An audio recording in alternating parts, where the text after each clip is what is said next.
各位好朋友，大家好。您是不是也有过这样的经验？中午才刚吃饱饭，屁股都还没坐热，眼皮就重得跟铁门一样，一直打呵欠，精神涣散，感觉整个脑袋都泡在浆糊里，没办法思考。尤其是在办公室，如果下午正好有个重要的会议，或是手上有急着要处理的工作，那种身不由己的疲惫感真的是让人非常痛苦。停顿，营造共鸣感。大家好，我是佳琪。这几年看着身边很多朋友，不管是年轻人为了事业打拼，还是已经退休的长辈们，因为生活方便，三餐总是在外解决，结果弄得身体一身小毛病，我心里真的很不舍。所以今天佳琪想以一个老朋友的身份来跟大家好好聊聊，怎么在这样的外食生活中帮自己找回健康，找回精神。您可能觉得吃饱想睡，这不是正常的吗？忍一下就过去了。但您知道吗？根据统计，在台湾，我们有将近70%的人是外食族。这代表什么？代表走在路上10个人里面就有7个人可能天天都在面临跟您一样的困扰。这已经不是一个小问题，而是一个普遍的社会现象了。其实食困，也就是我们说的吃饱饭就想睡，还只是外食族众多烦恼的冰山一角。宁静下来想一想，自己是不是也常常觉得吃完饭后肚子胀得像一颗气球，很不舒服？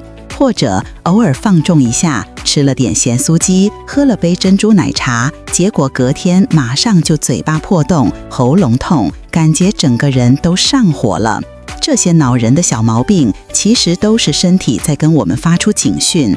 今天佳琪就要来跟各位老朋友分享几个非常简单，在家就能自己做，而且效果很好的方法，来轻松化解这些外食族最常见的健康警讯。我们一个一个来解决。首先，我们先来处理最直接、最不舒服的问题——胀气。很多人吃完饭后，肚子会堵堵的，感觉有一股气在里面不上不下，有时候还会一直打嗝，非常难受。这到底是为什么呢？主要有2个原因。第一，是我们吃饭的速度太快了。现代人生活步调快，常常为了赶时间，吃饭都像在打仗一样，狼吞燕无厌，或者跟朋友边吃饭边高谈阔论，不知不觉中就随着食物吞下去了大量的空气。这些空气进到肠胃里，出不来，自然就形成胀气了。第2个原因是吃了太油腻的食物，像是很多人爱吃的矿肉饭、排骨饭，或是炸鸡、天妇罗这些炸物，它们含有很高的油脂，我们的肠胃需要花费非常大的力气才能消化它们。当肠胃的工作量超载，食物无法被顺利分解，堵在消化道里发酵产生气体，肚子当然就会胀起来。那胀气了该怎么办呢？佳琪教您一个老祖宗传下来的法宝，一个我们身体自带的消气开关，就是按摩足三里穴。这个穴位非常好找，来，您可以跟着我一起做。您现在先坐正，把您的膝盖弯曲成90度，用您的手去摸膝盖骨，在膝盖骨外侧的下方，您会摸到一个凹下去的地方，我们中医叫它犊比穴，也就是膝盖的眼睛。找到了吗？好，接着请您伸出您自己的另外一只手，将食指、中指、无名指、小指这4个指头并拢，把您的食指轻轻地放在刚刚找到的那个膝眼凹陷处，那么您小指落下的那个位置，差不多就是足三里穴了。您可以用您的大拇指用一点力气往下按，按下去的时候，您会感觉到一种酸酸的、麻麻的、胀胀的感觉。有些人甚至会感觉到那股酸胀感微微的往下传导到脚踝。如果有这种感觉，那就对了，您找到身体的那个神奇开关了。建议您左右2只脚的足三里穴都可以按，依次各按个3到5分钟，直到您感觉那个酸胀感比较舒缓，或是开始打嗝排气为止。这个方法在您感觉肚子胀胀的难受的时候做，效果特别好。很多人按一按，气就通了，肚子也舒服了。除了按摩，还有一个辅助的方法，就是适量的补充酵素。酵素是什么呢？您不用把它想得太复杂，您可以把它想象成是我们肠胃里的一群临时工班。您想象一下，我们的肠胃就像一个大型的食品加工厂，我们吃下去的饭菜就是等待处理的原料。当您今天吃得太快、太油、太多，就好像工厂一下子涌进了平常3倍、5倍的原料，您工厂里原有的工人，也就是我们身体自己分泌的消化酶，根本忙不过来，结果就是原料堆积，产线瘫痪，这就是胀气和消化不良。而市面上我们买到的这些植物酵素呢，就像是您额外花钱请来的一支援助工班，他们一进到您的肠胃工厂，二话不说就立刻开始帮忙分解食物，处理原料，把那些大块的难处理的肉类、油脂都切成小块。这样一来，您原本的工人负担就减轻了，整个工厂的运作自然就恢复顺畅了。所以，如果您知道今天要去吃大餐，或者您本身就是消化比较慢的人，可以在饭后适量的补充一些酵素，来帮助您的肠胃减轻它的工作负担。好，这个消胀气的穴位跟小方法您学会了吗？是不是很简单？但解决了肚子胀的问题，我们还要来处理一个更重要、更普遍的魔王，就是我们一开头提到的那个让您下午抬不起头、精神不济的时困问题。您千万不要小看这个问题。我有一个在办公室上班的年轻朋友，他就跟我抱怨说，他每天最痛苦的时刻就是下午1点半。午餐刚吃完，他的眼皮就像被强力胶粘住一样，完全睁不开。明明手上还有好多报告要看，客户的讯息要回，但他的脑袋就像一团浆糊，一个字都看不进去，效率非常差。更惨的是，有一次他真的撑不住了，趴在桌上打了个盹，结果正好被他们部门的主管走过去看到。虽然主管什么都没说，但他心里就觉得很尴尬，很冤枉。他心里想，我不是在偷懒啊，我是真的控制不了我自己。那种百口莫辩的感觉，真的会影响到一个人的工作心情，甚至长期下来，可能真的会影响到别人对您的评价和您的事业发展。您说冤不冤枉？那到底为什么人会时困呢？从中医的角度来看，这跟我们的脾胃功能有很大的关系。我们的身体就像一个小小的国家，气血就是这个国家的资源和军队。当我们吃下了一顿丰盛的午餐，尤其是那种又油淀粉又多的便当，我们的脾胃也就是消化系统就必须要全力工作。为了完成这个艰巨的消化任务，身体就会像一个英明的君主一样下达指令，把全国大部分的气血资源都调动到肠胃去支援前线作战。那您想想，资源都集中到肠胃去了，我们身体的其他地方，像是我们的大脑分配到的气血和氧气自然就变少了。大脑的能量供应不足，人当然就会感觉到昏昏沉沉，反应迟钝，想睡觉了。说到这里，您应该就明白了，要解决时困的问题，关键就在于不要让我们的脾胃在饭后需要耗费那么大的力气去工作。那到底该怎么做呢？佳琪在这里要跟您分享2个最重要的核心方法，只要您照着做，很快就能告别饭后昏沉的窘境。第一招也是最关键的一招，就是调整您吃饭的顺序。没错，您吃的东西可能没有变，但只要把吃的顺序改一下，结果就会天差地远。这个黄金顺序是什么呢？请您记下来，先吃蛋白质，再吃蔬菜，最后才吃淀粉。为什么顺序这么重要？关键就在血糖这2个字。您可以把我们的血糖想象成是身体能量的一座云霄飞车。如果您一坐下来就先扒一大口白饭或是一大口面条，这些精致的淀粉会让您的血糖像坐上云霄飞车一样，咻的一下，在很短的时间内冲到最高点。这个时候，您的身体会感觉到警报，为了把快速飙升的血糖降下来，它会紧急分泌大量的胰岛素。血糖急速上升又急速下降，这个剧烈的波动过程就会让您感觉到瞬间的疲惫、昏沉和饥饿感。但是如果我们换一个顺序呢？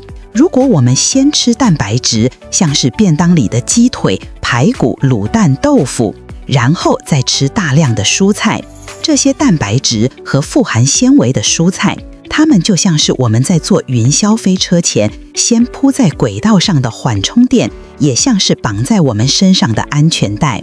它们会先在我们的肠胃里打好底，形成一个保护层。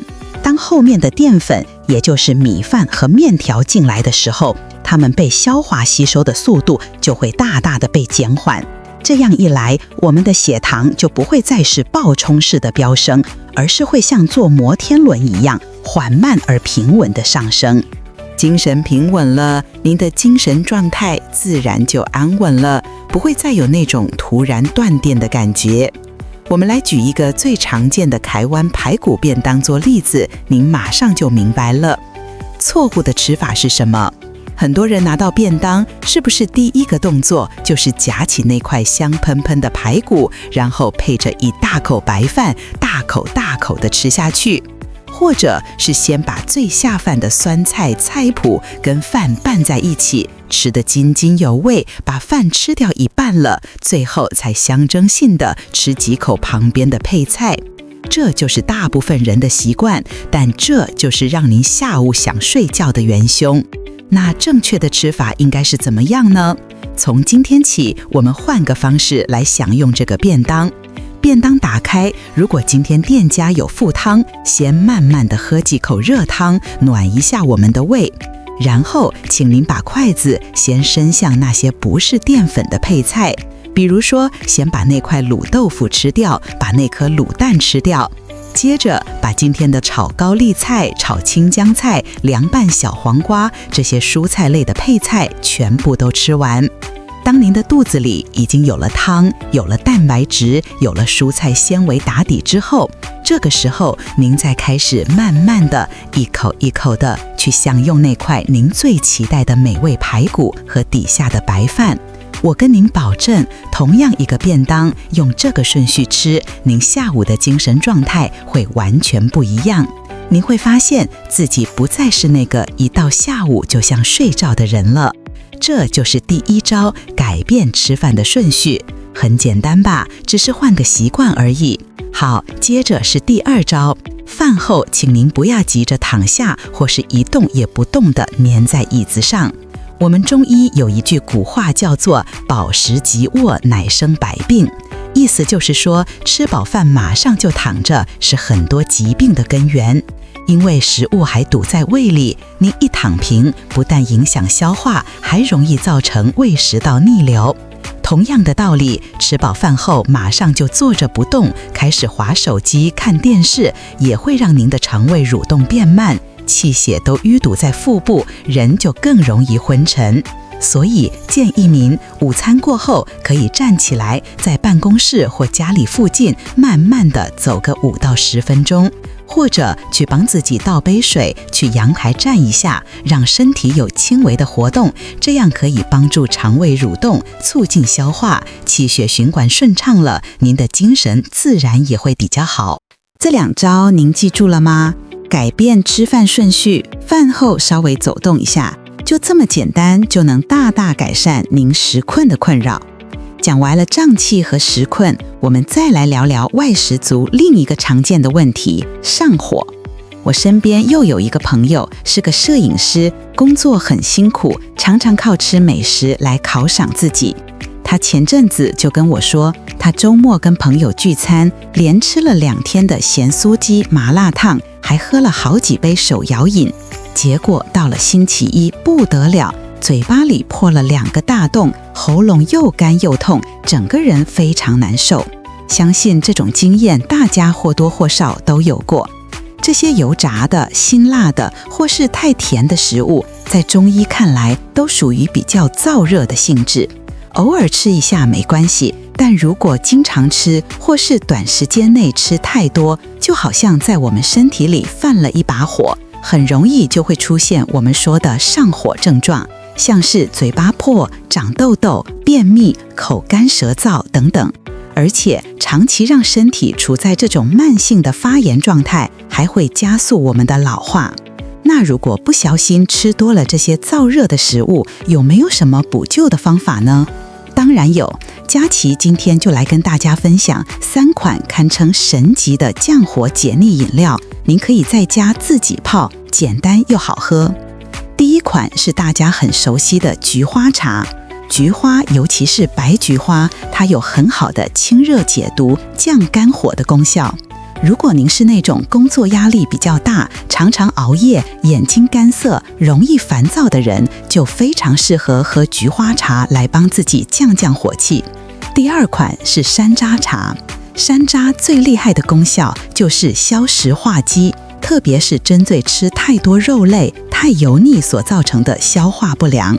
如果您刚吃完一顿大餐，觉得肚子很撑、很油腻，泡一杯酸酸甜甜的山楂茶来喝，可以帮助您的肠胃蠕动，解油腻、促消化。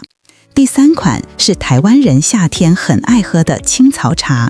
青草茶通常是多种草药熬煮而成，它有很棒的清热、利尿、抗发炎的功效。如果您是属于体质比较燥热、很容易长痘痘、口臭的人，适量喝一些青草茶对身体是很好的。不过这里也要温馨提醒一下，如果您是那种体质比较偏寒，常常会手脚冰冷、容易拉肚子的朋友，那像青草茶这种比较寒凉的饮品就要少喝一点。您可以改喝比较温和的，像是绿豆汤，但记得煮的时候可以加一点点姜来平衡它的寒性。好，懂得怎么在事后补救，我们更要懂得如何在源头预防。讲了这么多解方，在影片的最后，佳琪想帮各位外食族的朋友整理一份更完整的3餐选菜求生指南，并且提供一个兼顾方便与健康的最终建议。我们先从早餐说起，很多人的早餐就是一个三明治配一杯奶茶。这里有2个地雷要请您注意。第一是火腿、培根、热狗这些加工肉品，它们的钠含量和添加物都比较多，建议您尽量少吃，可以换成里脊猪排或是鲔鱼。第二是三明治里涂的那些酱，像是美乃滋或是面包店用的那种香香的人造奶油，热量都很高。下次你买早餐，可以试着跟老板说一声，我的三明治不要抹酱，或是吐司帮我换成全麦的，小小的改变，健康就加分了。接着是午餐和晚餐，很多人会选择自助餐，因为菜色多样。在自助餐店，请您记得3个诀窍。第一，蔬菜至少要夹3到4种不同颜色的，不要只夹您爱吃的那1、2样，绿色、红色、黄色、白色、黑色的蔬菜都来一点，像是青江菜、红萝卜、玉米笋、白萝卜、黑木耳，这样营养才均衡。第二，主菜不要餐餐都选炸排骨、炸鸡腿，偶尔换成清蒸的鱼、烤的青鱼或是卤的鸡腿和豆腐，用比较清爽的烹调方式来减少油脂的摄取。第三，要特别小心一种蔬菜，就是茄子。茄子的构造像海绵一样，非常会吸油。自助餐的炒茄子往往都油得发亮。如果您真的很喜欢吃茄子，尽量选择用清蒸或水煮的料理方式，会健康很多。我知道听到这里您可能会觉得外食真的好麻烦，限制好多。如果您真的吃腻了外面的食物，但又没有那么多时间可以餐餐自己煮，佳琪在这里给您一个我非常推荐的生活方式，我称它为半自主生活。什么是半自主呢？很简单，您下班或放假的时候，可以去传统市场或超市买一些品质比较好的卤味熟食，像是卤牛肩、白斩鸡。回家之后，您只要用电锅快速蒸个饭，再用滚水烫个青菜，淋上一点酱油和香油。这样一餐有肉、有菜、有饭，前后花不到您20分钟，是不是比您去外面排队买便当还要快？而且您自己烫的青菜油量可以自己控制，自己煮的饭品质也比较安心。这样既省去了备料、烹煮的麻烦，又保有了一半的健康主导权。这是在忙碌和健康之间一个非常好的平衡点。说到家常菜，总是充满了温暖的回忆。不知道在您心中最怀念的是妈妈或阿嬷做的哪一道菜呢？是那锅香喷喷的卤肉，还是那碗热腾腾的香菇鸡汤？欢迎您在底下留言，跟佳琪还有大家分享一下那个让您一想起就觉得温暖的味道。如果今天的分享对您和您关心的家人朋友有帮助，也请您一定要按下订阅，打开小铃铛，并且帮我们把这支影片分享给您身边每一位常常外食的亲朋好友，让更多人能够活得更健康、更有精神。我们下次见。